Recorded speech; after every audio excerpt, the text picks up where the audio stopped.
देखु जिला प्रशासन तरफ बालेश्वर एसपी महोदय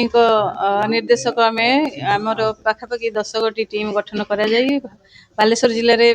विभिन्न स्थान गोमाफिया घरे एककालीन प्राय भोर सका रेड आरंभ चली आम मुस्तफाबाद मेहबूब खान को घरे आम रेड करूँ से आमर IC Khaira IC Simulia executive magistrate हिसाब से एडिशनल तहसीलदार खैरा उपस्थित अच्छा घरे रेड समय आम पखापाखि घर 12.5 लाख टंकार ऊर्ध्व टंका जबत कर गोटे कार XUV 500 कार एवं गोटे आइचर गाड़ी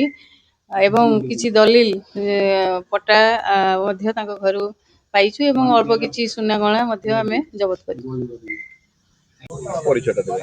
कैलाश माझी स्थानीय बासिंदा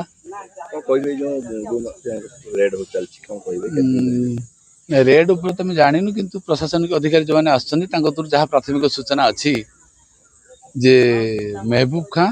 पिता सिराजुद्दीन खां ता ना कोर्ट वारंट अच्छी एवं यहाँ सिराजुद्दीन को जगार से महबूब घर महबूब नहीं तार घरे रेड होती रेड भितर किसी जमी पट्टा किसी टंका किसी सुना बाहर थी सूचना मिलूँ किंतु बाकी प्रशासन एक स्ट्रंग पदक्षेप नौ दृढ़ पदक्षेप नौ समस्ते सामाजिक बंधुठू ग्रामवासी समस्त सहयोग कर खबर जानी मैंने गुरु मारी गाड़ी चढ़े एक्शन सरकार कौन कहे ना ये सरकार लोक सरकार कथा को सरकार ने काम कर देखाए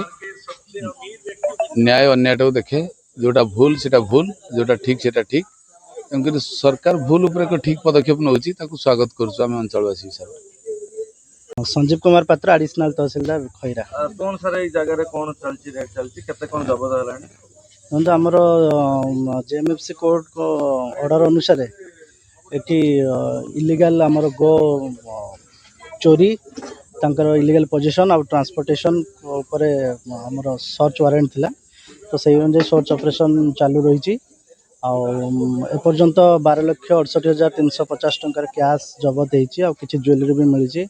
ता बाद 2टा व्हीकल भी मिली गोटे 4 व्हीलर आमर महिंद्रा SUV 500 आ गोटे आइसर 6 व्हीलर गोटे अच्छी आ सर्च ऑपरेशन चालू रही ज्वेलरी जी मिली वजन करा आज्ञा आमर आसी सिमुलिया पुलिस स्टेशन रू आसी IIC आसी टीम आम Khaira police station IIC team आसी आमर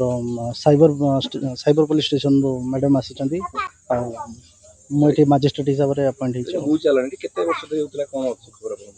खबर सेमती मो पाखे किसी ना आम कोर्ट ऑर्डर अनुसार आसी।